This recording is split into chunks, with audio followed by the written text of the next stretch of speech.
Hello दोस्तों, स्वागत है आप सबका मेरे YouTube channel Sachin education hub पर। दोस्तों, आज मैं आपको बताने जा रहा हूँ इश्यूज़ इन फाइनेंशियल रिपोर्टिंग। जो सब्जेक्ट है उसके अंदर जो मेन टॉपिक्स आएंगे, मतलब जो जो सब्जेक्ट है उसके अंदर जो जो टॉपिक्स हैं वो सारे डिस्कस करूँगा मैं। लेकिन सबसे पहले जो मेन टॉपिक है फाइनेंशियल रिपोर्टिंग, उसके बारे में समझना ज़रूरी है, बेसिक है वो इस पूरे सब्जेक्ट को समझने के लिए। तो आज मैं आपको वो नोट्स प्रोवाइड करने जा रहा हूँ, उसके बारे में समझाने जा रहा हूँ। इसके क्या ऑब्जेक्टिव्स हैं, क्यों हम फाइनेंशियल रिपोर्टिंग बनाते हैं, क्या इसकी इम्पोर्टेंस है, ठीक है, और इसके अलावा क्या क्या लिमिटेशंस क्रिएट हो सकती हैं, क्या ज़रूरी चीज़ें चाहिए फाइनेंशियल रिपोर्टिंग के लिए। ऐसी चीज़ों के बारे में आज आपको डिस्कस करने वाला हूँ। करेंगे स्टार्ट, लेकिन उससे पहले दोस्तों, अगर आपको कोई भी नोट्स किसी भी कॉमर्स सब्जेक्ट से रिगार्डिंग चाहिए, आप मेरे टेलीग्राम चैनल को ज्वाइन कर सकते हैं। चैनल का लिंक आपको मेरी वीडियो डिस्क्रिप्शन में मिल जाएगा। देखिए दोस्तों, सबसे पहले हम बढ़ते हैं कि फाइनेंशियल रिपोर्टिंग है क्या। तो बेसिकली आपके सामने तो लिखा ही हुआ है, पर फिर भी एक बार फर्स्ट लाइन देखिएगा, कम्युनिकेटिंग ऑफ फाइनेंशियल इन्फॉर्मेशन। जो भी आप फाइनेंशियल स्टेटमेंट्स तैयार करते हो अकाउंटिंग के अंदर, ठीक है, कौन सी फाइनेंशियल स्टेटमेंट्स, लाइक P&L और बैलेंस शीट, किस चीज़ के लिए, कोई प्रॉफिट एंड लॉस देखने के लिए या फिर फाइनेंशियल पोजीशन के बारे में जानने के लिए, ये सब कुछ आप करते हो प्रिपेयर, ठीक है। इसके बाद हमारा ये काम होता है कि हम एक रिपोर्ट तैयार करें। रिपोर्ट मतलब जो कि हम अपने यूज़र्स, जो अकाउंटिंग यूज़र्स होते हैं, उनको दिखा सकें कि हमारे बिज़नेस में इतना प्रॉफिट हुआ, हमारे बिज़नेस में ये फाइनेंशियल पोजीशन है, ऐसी फाइनेंशियल पोजीशन है, क्या-क्या इसमें हम आगे कर सकते हैं, क्या हमें बेनिफिटेड है। ये सारी चीज़ों के बारे में हम उनसे कम्युनिकेट जब करते हैं, तो जो रिपोर्ट के ज़रिए करते हैं, उस रिपोर्ट को हम कहते हैं फाइनेंशियल रिपोर्टिंग, ठीक है। तो एक तरीके का ज़रिया जिससे हम अपनी फाइनेंशियल कंडीशंस के बारे में, पोजीशन के बारे में, बिज़नेस के बारे में, बाकी सारी चीज़ों के बारे में किससे बताते हैं, अकाउंटिंग यूज़र्स को, जो जिनको ये चीज़ें चाहिए, ठीक है। अब बात आती है कि ये हम क्यों बनाते हैं, ऑब्जेक्टिव्स। तो ऑब्जेक्टिव्स के लिए मेन रीज़न क्या है, सबसे पहला है कि हम अपने यूज़र्स को प्रोवाइड करने चाहते हैं कि जो भी हमारे यूज़र्स हैं उनके लिए हमने ये फाइनेंशियल रिपोर्टिंग बनानी होती है। तो जितने भी यूज़र्स हैं उनके लिए अलग अलग ऑब्जेक्टिव होने वाला है। तो नंबर वन है कि अगर हमने इन्वेस्ट, सबसे पहला मेन कारण, मतलब मेन कारण फाइनेंशियल रिपोर्टिंग का क्या होता है कि हमने अपने इन्वेस्टर्स को इन्फॉर्मेशन प्रोवाइड करनी है, मतलब ताकि वो हमारे बिज़नेस में इन्वेस्ट कर सकें और ज़्यादा से ज़्यादा पैसे हमारे बिज़नेस में आ सकें, हम उनसे फ़ायदेमंद, मतलब उनसे फ़ायदा उठा के अपने ही इन्वेस्टर्स को उनके इंटरेस्ट के अकॉर्डिंग जो भी उनको मतलब रिटर्न चाहिए वो प्रोवाइड कर सकें। यानी जो इन्वेस्टर्स हैं, सिंपल सी बात है, रैशनल डिसीजंस लेने में मदद करती है फाइनेंशियल रिपोर्टिंग। सपोज़ करो मैंने किसी कंपनी में इन्वेस्ट करना है, अगर मुझे उस कंपनी की फाइनेंशियल रिपोर्टिंग मिल जाएगी तो ऑटोमेटिकली है मैं as a investor rational decision लेकर ही सारा काम करूँगा। तो किस वजह से ये सब कुछ हो रहा है, या फिर फाइनेंशियल रिपोर्टिंग क्या होनी चाहिए जो कि इन्वेस्टर्स को रैशनल डिसीजंस लेने में मदद करे, number one. Number two is share holders को भी मदद करना। यानी इन शॉर्ट मैं कहूँ तो फाइनेंशियल रिपोर्टिंग इसलिए भी बनाई जाती है ताकि शेयर होल्डर्स को इन्फॉर्मेशन प्रोवाइड करी जाए। किस तरह की इन्फॉर्मेशन प्रोवाइड करी जाए, ताकि जो भी शेयर होल्डर्स हैं हमारी कंपनी के, वो शेयर्स को बाई कर सकें टाइम टू टाइम। मतलब टाइम टू टाइम का मतलब ये होता है जब ज़रूरत हो, हमारी कंपनी में शेयर होल्डर्स बने रहें, लॉन्ग टर्म इंटरेस्ट उनका क्रिएट होता रहे। और अगर कोई लिस्टेड कंपनी है तो उसके वेरियस ऑस्पेक्ट के बारे में शेयर होल्डर्स को इन्फॉर्मेशन प्रोवाइड करते रहना, कि टाइम टू टाइम जितने भी ऑस्पेक्ट्स बिजनेस में क्रिएट हो रहे हैं, जितनी भी एक इंपॉर्टेंट इन्फॉर्मेशन क्रिएट हो रही है, जितनी भी इंपॉर्टेंट मीटिंग्स हो रही हैं, उन सब की इन्फॉर्मेशन शेयर होल्डर्स को देना भी फाइनेंशियल रिपोर्टिंग का एक मेन ऑब्जेक्टिव होता है।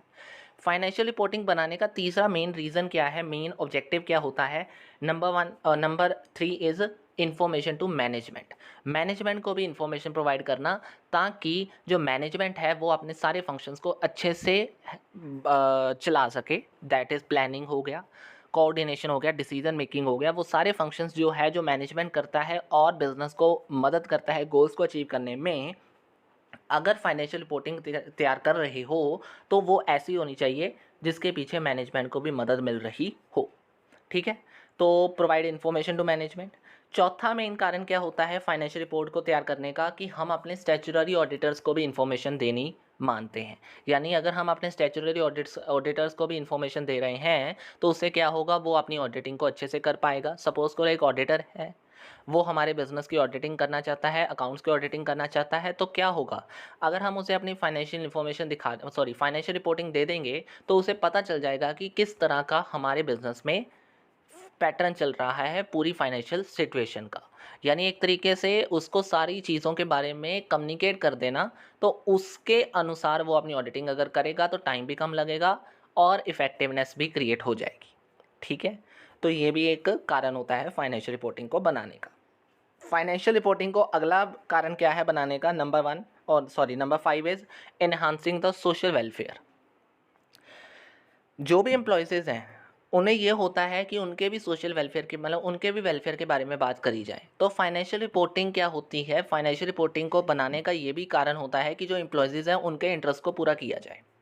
यानी इन शॉर्ट अगर मैं कहूँ तो जो भी हमारे एम्प्लॉयज़ हैं उनका इंटरेस्ट होता है कुछ ना कुछ रिटर्न लेना, कुछ ना कुछ उनको फ़ायदा मिलता रहे बिजनेस के अंदर से। तो फाइनेंशियल रिपोर्टिंग का मेन ऑब्जेक्टिव होता है कि उनको भी बेनिफिट देने के लिए कुछ ऐसी चीज़ों को कम्युनिकेट करवाना ताकि उनके इंटरेस्ट को भी सेटिस्फाई किया जाए। ठीक है, अब अगला मेन ऑब्जेक्टिव क्या है फाइनेंशियल रिपोर्टिंग को क्रिएट करने का, कि ऑर्गेनाइजेशन जो है वो अपने रिसोर्सेज को अच्छे से भी यूज़ करें, मतलब वेरियस रिसोर्सेज जो हैं उनको अच्छे से यूज़ करें, बेटर यूटिलाइजेशन उनकी की जाए। ठीक है, तो ये बहुत सारे मेन कारण है जिनकी वजह से हम फाइनेंशियल रिपोर्टिंग को बनाने के लिए रेडी रहते हैं कि इन सभी चीज़ों के लिए हमें बनानी पड़ेगी और इन सभी चीज़ों के लिए ही बनाई जाती है। अगला आता है हमारे पास कि क्या मेन फंक्शंस हैं, क्या काम करती है फाइनेंशियल रिपोर्टिंग या फिर क्या ज़रूरत पड़ती है इसकी।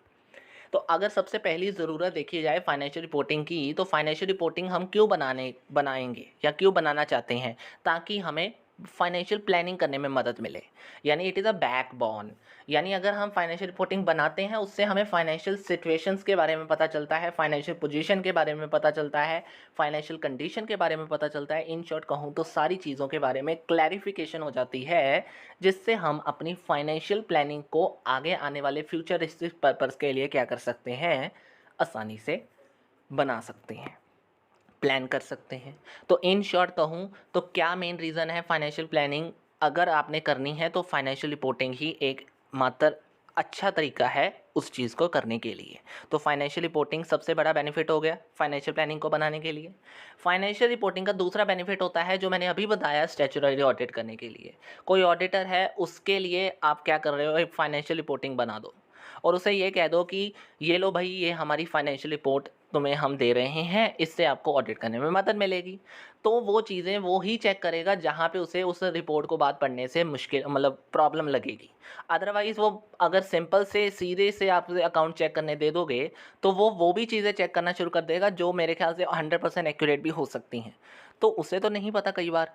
तो अगर आप रिपोर्ट दिखा दोगे तो रिपोर्ट के अनुसार अगर वो अपना काम करेगा तो वो टाइम से अपनी चीज़ों को समझ सकेगा, आपके कंपनी को अंडरस्टैंड कर सकेगा, आपकी कंपनी की फाइनेंशियल कंडीशन को, पोजीशन को देखेगा, तो ऑटोमेटिकली है कि वो अपनी ऑडिटिंग को अच्छे से कर पाएगा। Help the organisation in compile with regulatory framework. अब देखो, ये जितने भी इश्यूज इन फाइनेंशियल रिपोर्टिंग होगा चैप्टर सब्जेक्ट होगा पूरा, ये कहाँ पे बेस करता है, इंडियन अकाउंटिंग स्टैंडर्ड्स के ऊपर। अब इंडियन अकाउंटिंग स्टैंडर्ड्स का मतलब क्या है कि वो सारा रेगुलेटरी फ्रेमवर्क है। तो ऑटोमेटिकली अगर आप फाइनेंशियल रिपोर्टिंग जो भी बनाओगे तो ये आपको एक ना एक लिस्ट तैयार करके दे देगा कि आप सबको अपने रेगुलेटरी फ्रेमवर्क के अंदर रहना है। यानी इन शॉर्ट कहो तो आपको अकाउंटिंग स्टैंडर्ड के अनुसार काम करना पड़ेगा। तो अकाउंटिंग स्टैंडर्ड को कंपाइल करना मतलब रेगुलेटरी फ्रेमवर्क के साथ डील करना। तो ऑटोमेटिकली जो फाइनेंशियल रिपोर्टिंग है वो हमें रेगुलेटरी फ्रेमवर्क के अंदर अंदर रहने के लिए क्या रहता है, हेल्पफुल रहता है।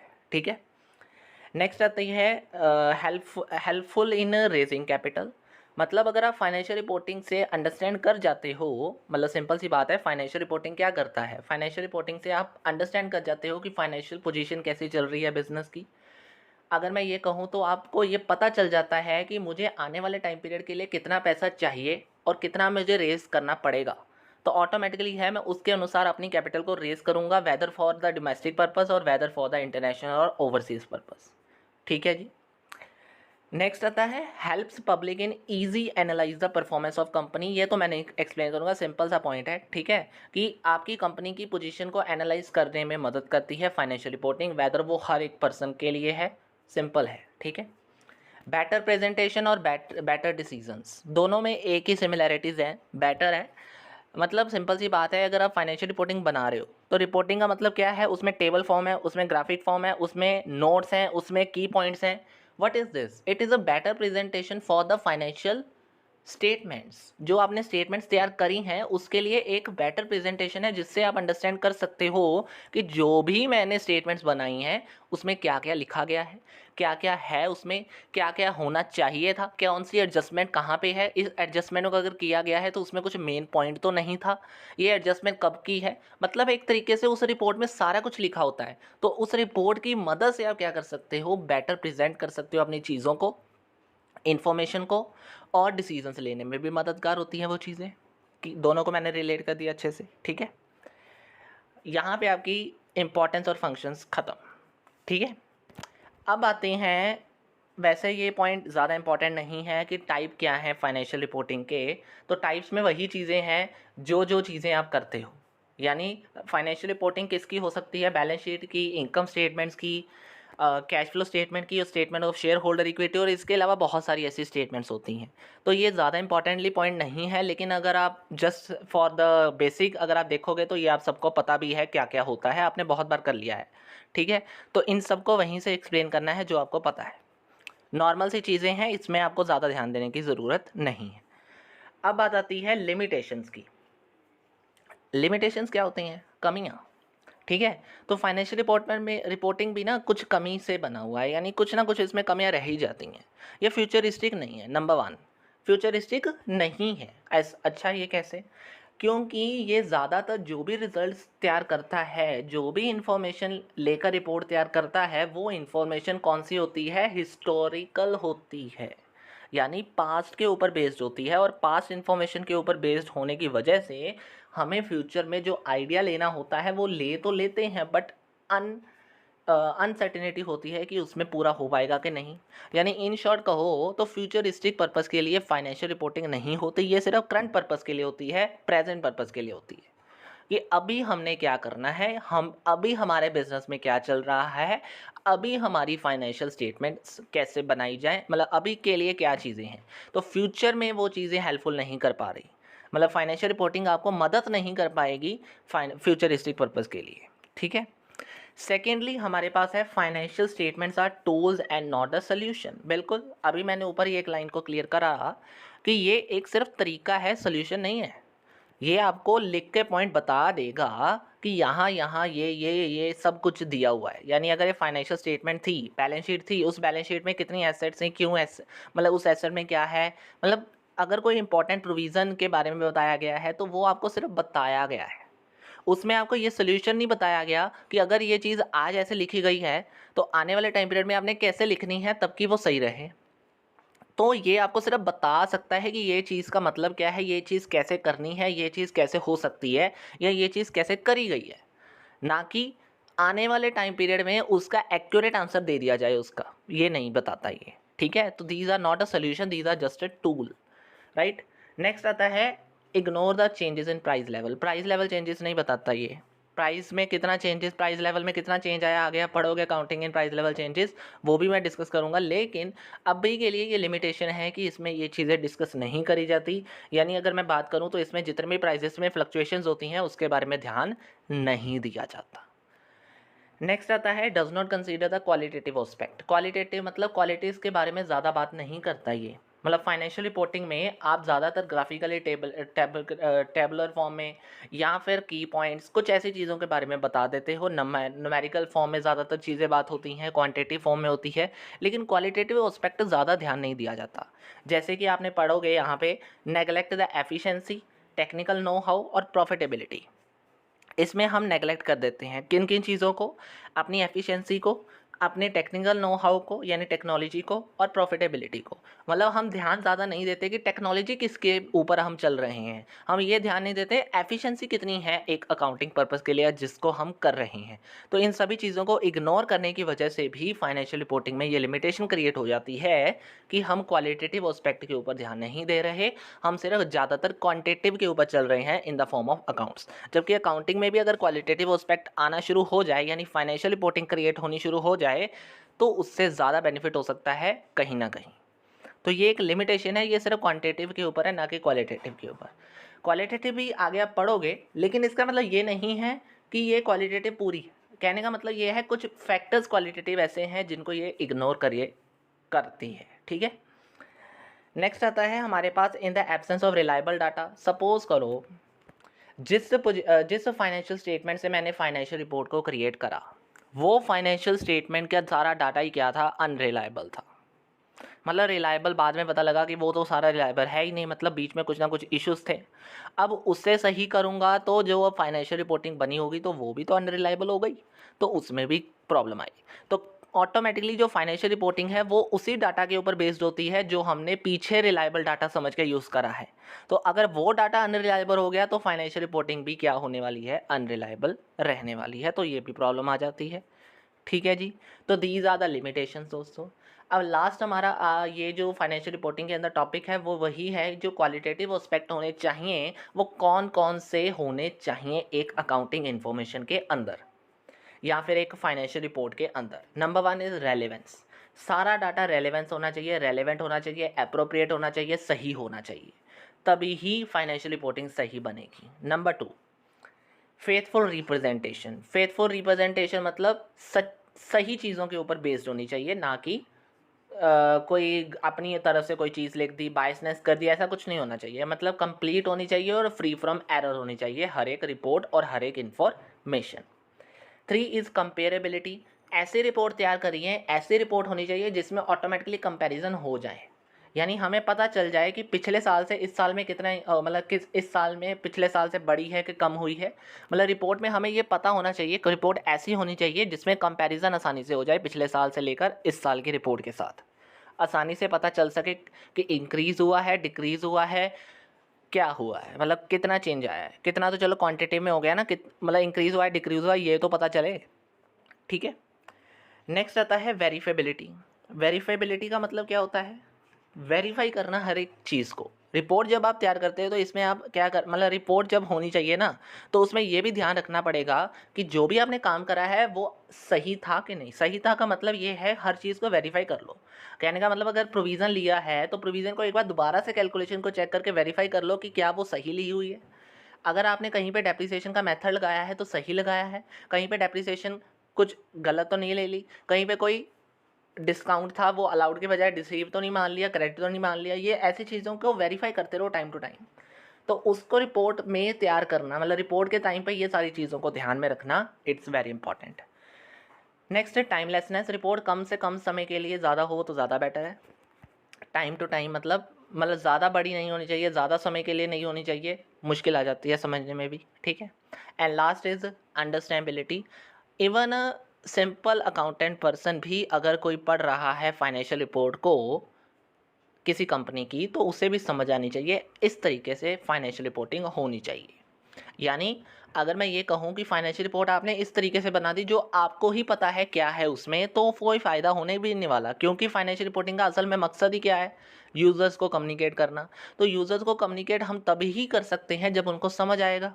तो समझ आने वाली ही रिपोर्ट होनी चाहिए, उससे ज़्यादा आपको ध्यान नहीं रखना किसी और चीज़ में। अगर किसी को समझ आ गया तो ऑटोमेटिकली वो इन्वेस्ट भी करेगा और आपके बिजनेस में आगे पैसा भी लगाएगा, ठीक है, एज एन इन्वेस्टर। सो दोस्तों ये था आपके मेन कैरेक्टरिस्टिक्स कौन से चाहिए फाइनेंशियल रिपोर्ट के लिए। बाकी लिमिटेशन, बेनिफिट्स, फीचर्स, ये सारी चीज़ों के बारे में आज मैंने आपको बता दिया। फाइनेंशियल रिपोर्ट का बेसिक जो भी था, क्यों, कैसे, क्या, वो सारी चीज़ों के बारे में बता दिया है। अगर वीडियो अच्छी लगी है, समझ आ गई है, तो लाइक, शेयर एंड सब्सक्राइब करना बिल्कुल मत भूलिएगा। कोई प्रॉब्लम है तो कमेंट बॉक्स में कमेंट कर देना। बस आज की वीडियो में दोस्तों इतना ही है। Thank you very much, have a nice day.